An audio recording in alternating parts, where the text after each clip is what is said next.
and then a brick came through that window. We're back on the road because we couldn't sleep where we were. See, I'm still hearing something over here. A black car went past us very slowly on the main road here. Tonight, we look at 6 disturbing camping encounters caught on camera. Real moments, real danger. Don't forget to subscribe for more terrifying footage like this. Let's begin. Indy Vanna Jones is a YouTuber and van life enthusiast who has long embraced the freedom, adventure, and simplicity of living in a micro camper. But on one unforgettable night, his home on wheels became the scene of a brazen break-in that left him questioning the safety of life on the road.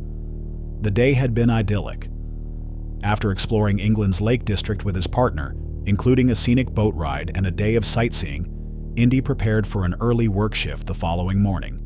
He parked in a spot he had used many times before, a familiar, trusted location. Normally, he avoided it on weekends because it tended to attract late-night street racers. But on this Wednesday night, he expected it to be quiet. When several loud cars arrived, he decided to relocate after midnight, settling instead in an industrial estate surrounded by parked lorries and dim streetlights. With only a few hours until his alarm, he quickly fell asleep in the back of his van. At exactly 3:01 a.m., and his world was shattered, literally. Head was at this side, feet were down that side. I had a sheet over that part so no light could get in and all that. It adds a bit of sound deadening too. And then a brick came through that window straight over onto that seat. After the brick came in, an arm followed it, grabbed my work bag and shot back out the window. No, I don't know what had happened. Male instinct kicked in. I shouted, "Oi!" Started flapping around, opened the back door and ran after them. Can you imagine my naked body chasing after somebody down the street? Before I got to them, they jumped in a van and then... A brick smashed through the side window, landing on the seat beside him. Before he could fully react, an arm reached inside, grabbed his work bag, and disappeared into the night. Running on pure instinct, Indy scrambled outside to chase the thief, sprinting barefoot and unclothed through the dark, empty estate.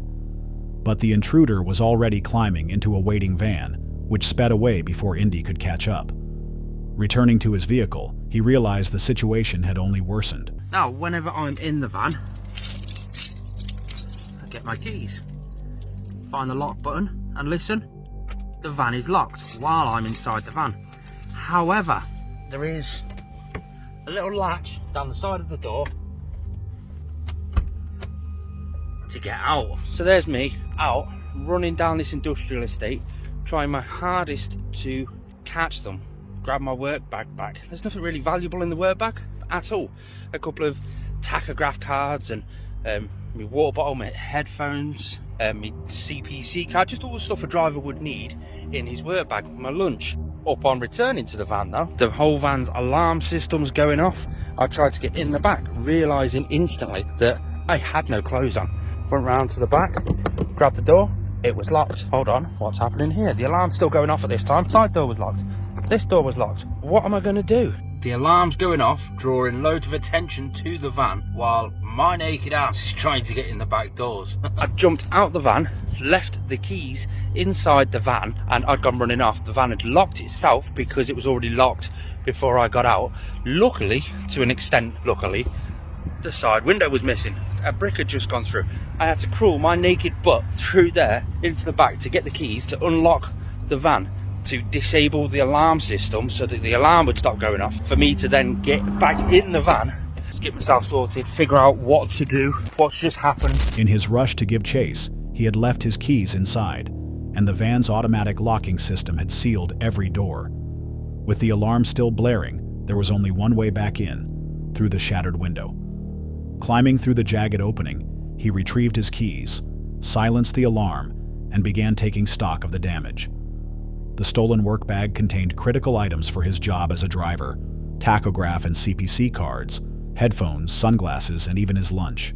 While there was nothing of high monetary value, replacing the documents would be both costly and time-consuming. He spent the early morning hours arranging for replacements and ordering parts to repair the van, knowing that insurance would cover much but not all of the expenses. Then, a stroke of luck. Later that day, a Good Samaritan found the discarded bag over a fence and contacted Indy's workplace using the identification inside. Miraculously, everything was intact. Despite the relief, he still faced days of driving with a temporary plexiglass panel in place of the missing window, along with the lingering unease of knowing how easily the break-in had happened. Indy chose to approach the ordeal with humor and gratitude, focusing on the positives: a repaired windscreen, valuable lessons in security, and the unwavering support of friends and family. He also resolved to install additional protective measures, including CCTV cameras, to ensure he would never be caught off guard again. This incident highlights a common vulnerability in van life.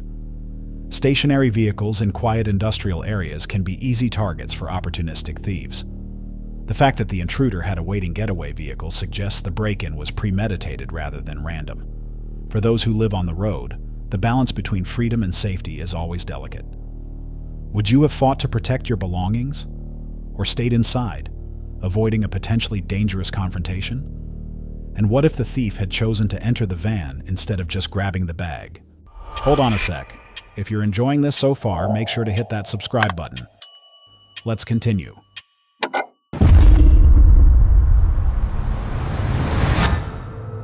Chris and Charlene had always seen their motorhome as a safe haven, a place where adventure, scenic views, and peaceful nights came together.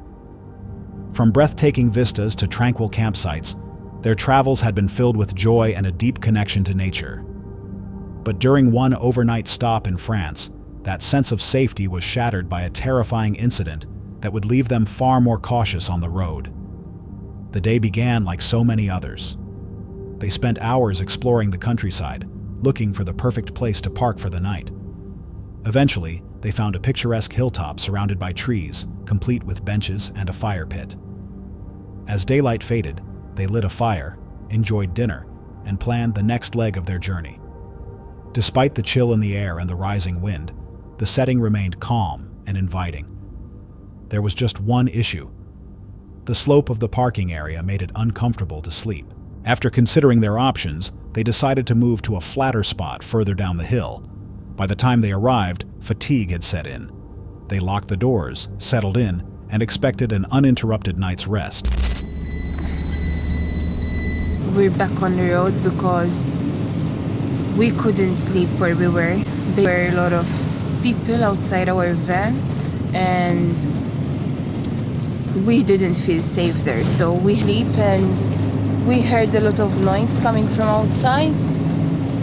We think that there were people having a laugh, and a chat, but it turned out to be a nightmare for us. We're very tired right now.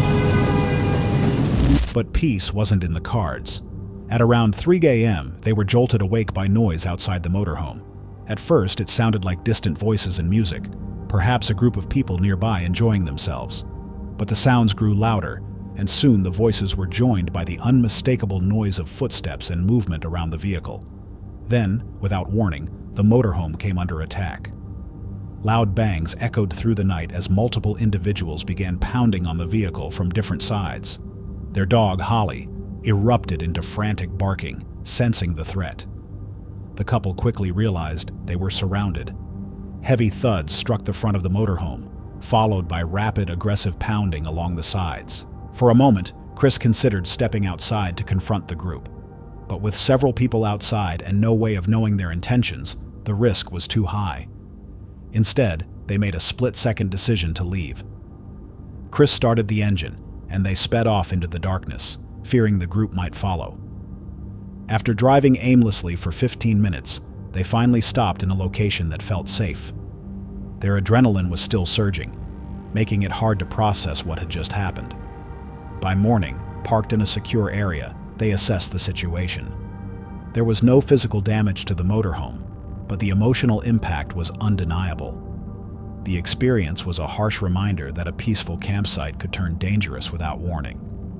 While they had heard stories of vans being targeted or harassed, they never thought it would happen to them.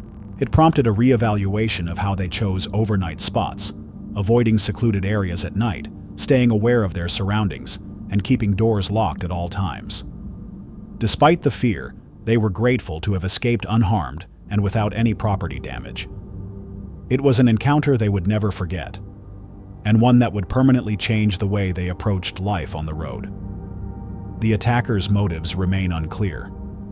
It could have been an attempt at intimidation, a drunken group looking for trouble, or even a failed robbery.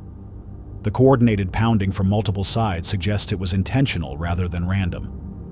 If you were surrounded by an unknown group in the middle of the night, would you have stayed inside and called for help, or made the same split-second decision to flee? And what if the group had blocked the road before you could escape? The footage begins with a lone explorer returning to a remote wooded area. The uploader, who runs the YouTube channel Sooner Sasquatch, recalls an unsettling incident that happened here just a week earlier. And it was about 300 yards that way. And I was trying out a replacement night vision that I got in. And I don't say it in the video, but something started walking towards me from my left, from off this way towards me, and you could hear the sticks breaking towards the end of the video, and it kind of freaked me out. I didn't say anything in the video, but I just shut the camera off and put everything up and left. It wasn't far from my vehicle. While testing a replacement night vision device, he had heard the distinct sound of footsteps and breaking branches approaching from his left. Nothing appeared on camera, but the noise had been enough to make him end the recording, pack up, and leave the area. Now, he has returned to the same spot, but the forest feels even more oppressive. As he moves carefully through the dense undergrowth, he narrates his experience in real time. The sensation of being watched grows with each step, as though an unseen weight presses down on him. The woods are unnervingly quiet, broken only by the occasional snap of a branch or faint rustle of leaves. Then, something strange. Several trees begin to shake, despite there being no wind. The movement feels deliberate, as though something, or someone, is staying just beyond sight. Right back there where those trees were kind of shaking. I thought it went back this way, but I could hear I could see the trees over here shaking.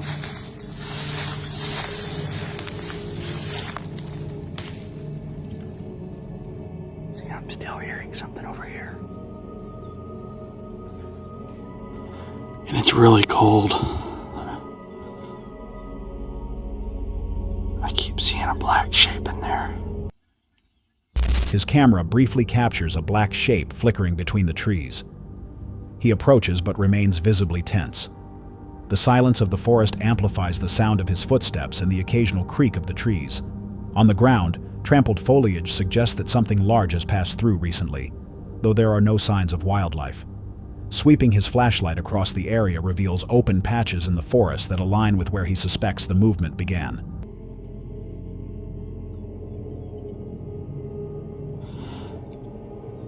There was a growl.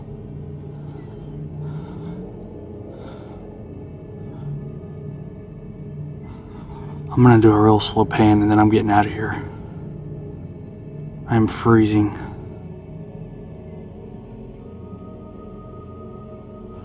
Whatever it was got quiet.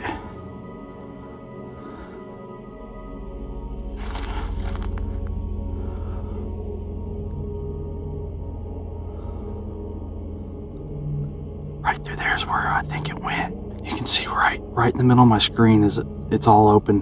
You can see where stuff's been trampled, and I'm getting some movement back here where I'm pointing the camera right about now. I can hear it back there. I'm by myself and I'm not armed today. The atmosphere shifts again when a low, guttural growl comes from deeper within the woods. The sound is faint but chilling.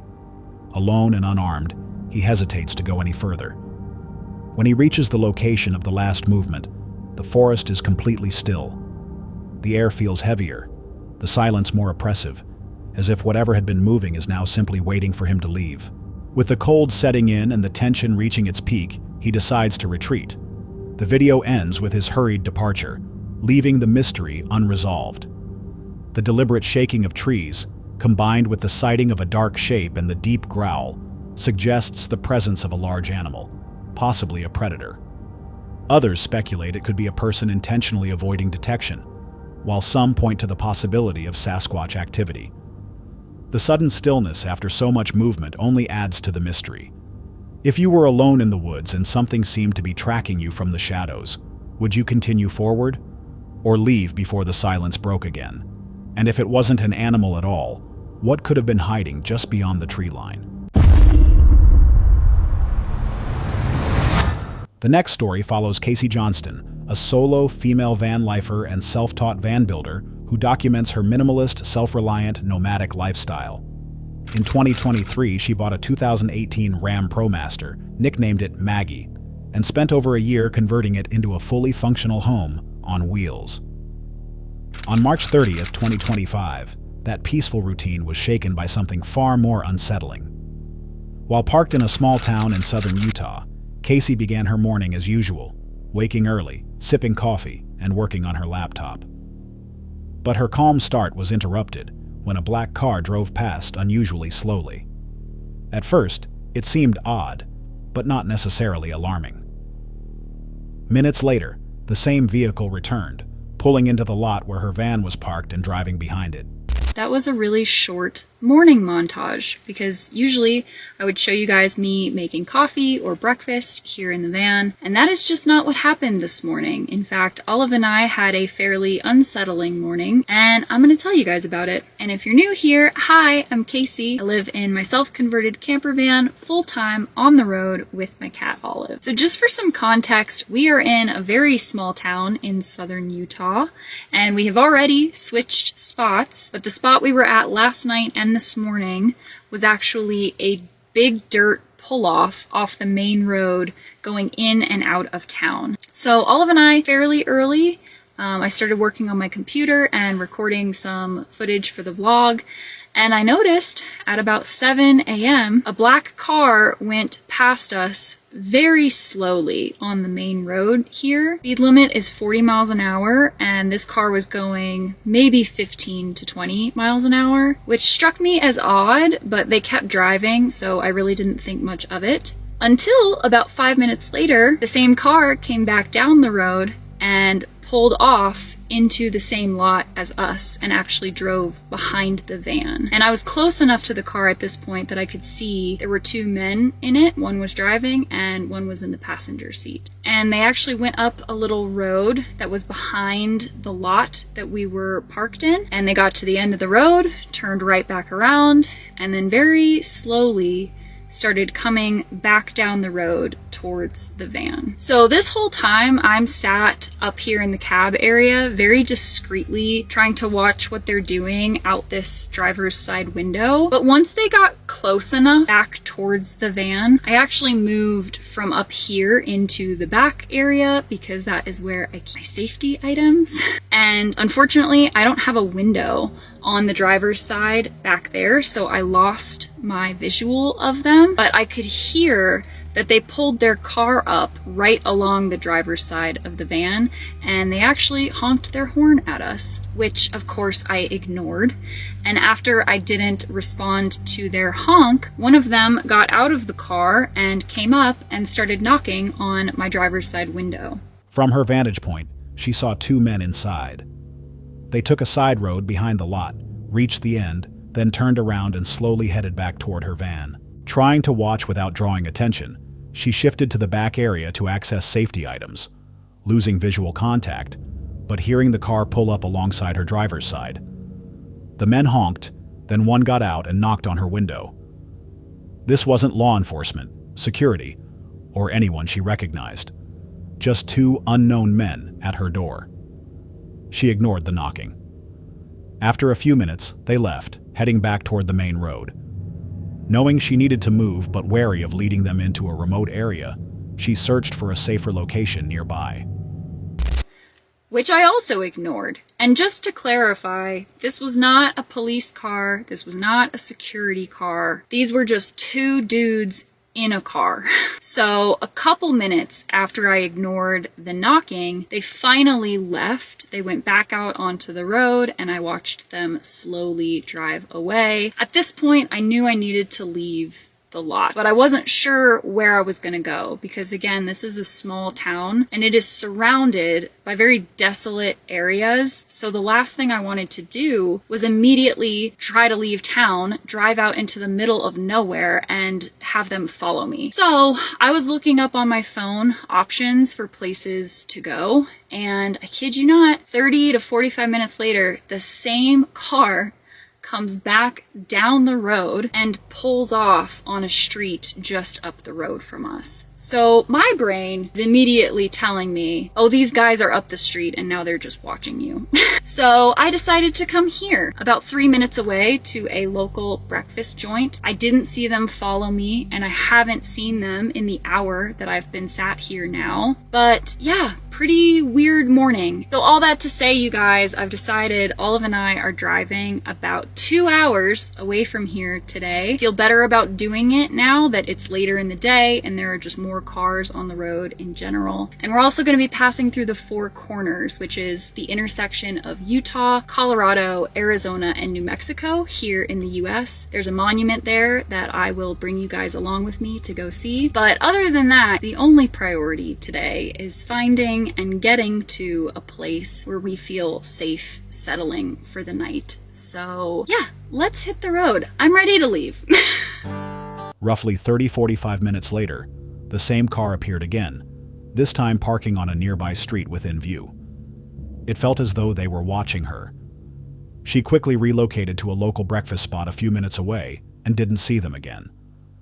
Later that day, she decided to drive 2 hours out of town, choosing a route with more traffic and making a stop at the Four Corners Monument before finding a secure place to spend the night.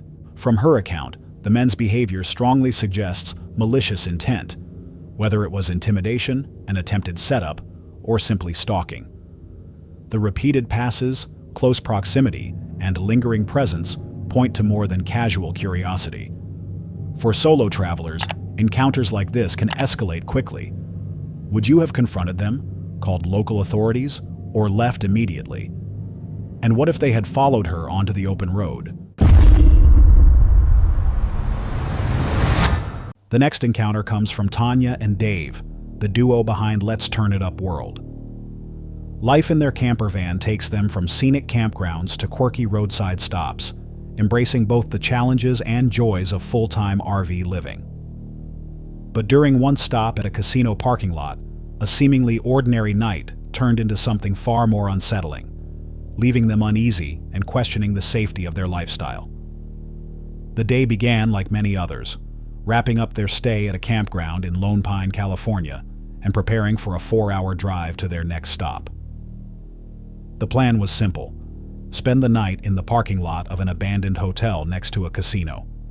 For them, stops like this were a practical choice, a free place to park, rest, and continue the journey in the morning. After arriving, they settled in and explored the area. It definitely looks like it's been kind of abandoned over here for quite a bit. I mean, look at this, like just all the grass is growing and everything. This is very cool too. Right, look like an old water slide, almost like a kind of those log rides, like Splash Mountain. Splash Mountain. Come down here. Come down and whisk right onto that one over there. That's pretty cool. Right. This must have been a lot of fun in this day. Yeah, I'm sure. Yeah. I'm sure. Hopefully they revive this. I mean, it doesn't look too weathered. Almost like with a little love, some dollars, you could probably bring this back. I know. I don't see any signs yet of any comeback. Yeah. Any work on it, but maybe someday. Yeah. It's so cool. I agree. It's cool. Just beyond the lot stood the remains of an abandoned amusement park, complete with silent roller coasters and rusting water rides. The once vibrant attraction had long been overtaken by nature, creating an eerie but captivating scene. This guy right there is just like randomly came up to us and asked if we were first person as veterans, and now he's driving around the parking lot. Dude, it's kind of creepy. So I let the security guards know, but he's out there just hovering around the parking lot. Oh man, that's a little unsettling. So I just turned the lights off. Oh my gosh, I'm trying to cook dinner. This is crazy, Dave. It's crazy. I know it is. The guy's racing around the parking lot. So I just turned the lights off. Hold on, let's close this up. I gotta finish with my meal. No, Bubby, Mom is watching. Yikes. Right? No, it's... As night fell, the novelty wore off.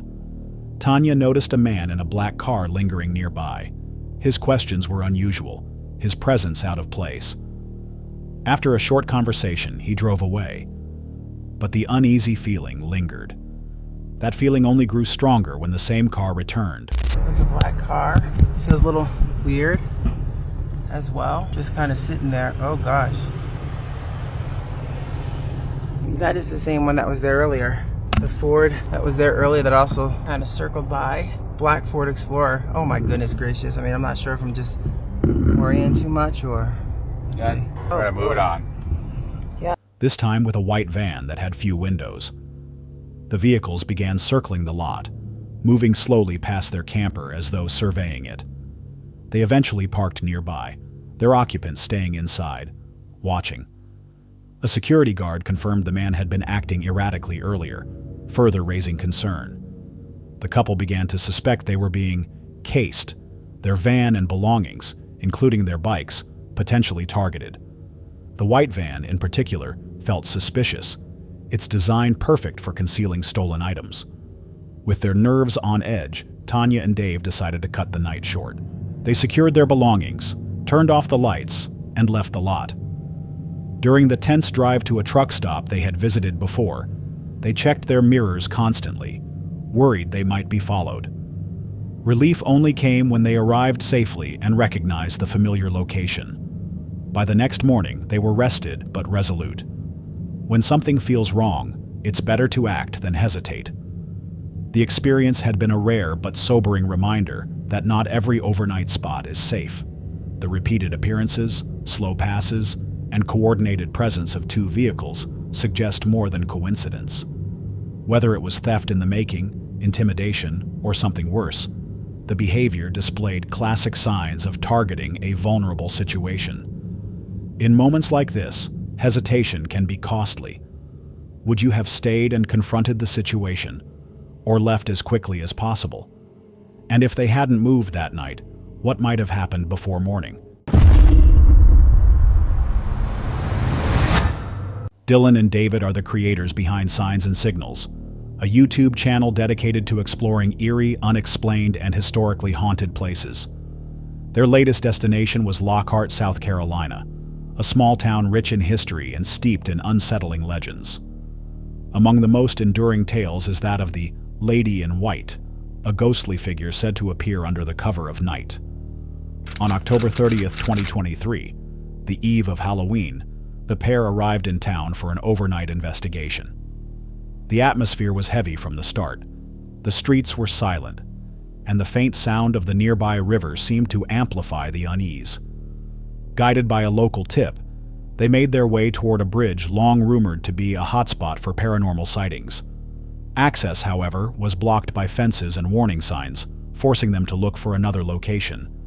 They eventually settled on a quieter area with its own history of sightings and set up a Ouija board in hopes of making contact. I do not feel good about this. This is sketchy as hell too, man. Somebody's gonna pull up and see this. Imagine somebody pulls up and just sees us doing this. You can see it from the road if they looked, I think. Oh god, did they turn? No. These might. Dude, this is so fucking sketch, bro. We got it. Let's get it over with. A few passing vehicles briefly interrupted the stillness, but the night took a chilling turn when a piercing scream cut through the darkness. Oh. Oh, oh, oh. Yo, hey, y'all alright? Yo. Somebody got hurt. That sounded like a woman too. Hey. I got goosebumps, dude. Yo, are we really gonna go down here? Hey. Are you okay? There's no way we can even get to whoever it is. Maybe, like, they were down there in the water. I don't know, dude. Are we supposed to call the cops or something? I don't really know. I feel like yes, kinda. Could that be like an animal, though? They say bobcats do. Make, yeah, like a screeching sound. The sound was distant yet unmistakable, high-pitched, human-like, and filled with distress. Unsure whether they had just heard an animal or an actual person, they debated their next move before deciding to follow the sound toward the riverbank. As they moved deeper into the darkness, calling out brought no response. Their flashlights revealed only dense woods and the glint of water, no sign of anyone nearby. The scream faded into memory, leaving behind a thick tension in the air. Just as they prepared to leave, something else caught their attention. Dude, What? I swear to God, I just saw something go behind the car. Lock the door. What? Dude, turn your cam on. My- The backup cam. Oh. Turn it on. Dude, I swear I saw something white for real. Oh, Yep. oh, What the Dude, is that just somebody out there? Dude. Get out. Go. That dude. Hey, who's out there? Who's out there? Go, Dale, go. Turn my light. There he is. Like, I can't tell, like, he was over here, right? It's hard to tell from the backup camera. I think it was over here. Trail right here. Well, it looked like it was over here. Hey, anybody out there? Yeah, In the reflection of the car's rearview mirror, a pale figure moved near their vehicle. Switching on the backup camera, they saw it again. A distinct white shape gliding through the darkness along a nearby trail. They quickly got out to investigate, but when they reached the spot, there was nothing. No movement, no sound, only silence, and the unsettling feeling that they were being watched. Later, reviewing their footage confirmed what they'd seen: a mysterious white form moving in the shadows. Combined with the scream earlier in the night, the evidence left them convinced they'd encountered the lady in white herself. The experience was equal parts terrifying and exhilarating, cementing the legend's place in their personal history. Some believe the lady in white is tied to tragic events along the river, forever bound to the area. Others think sightings like this could be the result of optical illusions, wildlife, or even elaborate hoaxes. The combination of a disembodied scream and the appearance of a figure on camera, however, makes this case difficult to dismiss. If you found yourself face to face with an apparition like this, would you stay to investigate or get in the car and drive away? And in Lockhart's quiet streets, how many others might have seen her but chosen to never speak of it? That's all for tonight's video. Which encounter gave you chills? Let us know in the comments below. Got your own experience? We want to hear it. And whatever you do, don't miss what's coming next.